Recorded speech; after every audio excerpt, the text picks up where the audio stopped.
how spicy strips are made. Let's take a look at how spicy strips are made today. First, before making spicy strips, we need to select high-quality ingredients. We begin by pouring wheat flour into a large container, and then adding a proper amount of water to mix evenly.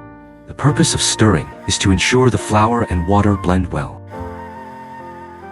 Next, the mixture is transferred to a flour feeder for further stirring. During the mixing process, a suitable amount of salt and edible oil is added to enhance the flavor and shelf life of the spicy strips.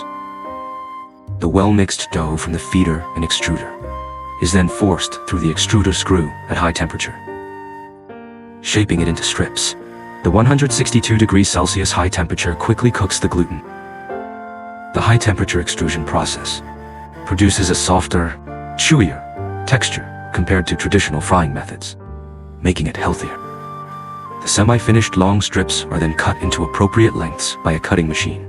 Then, the flavoring process begins. The cut strips are placed into a mixer, and various seasonings such as chili powder and MSG are added for flavor. At this point, the delicious spicy strips are almost ready. The finished spicy strips are transported to the packing room to be packaged. The packing machine divides the finished strips into individual bags, filling them with nitrogen and sealing the bags. Once packed, they are ready to be shipped out.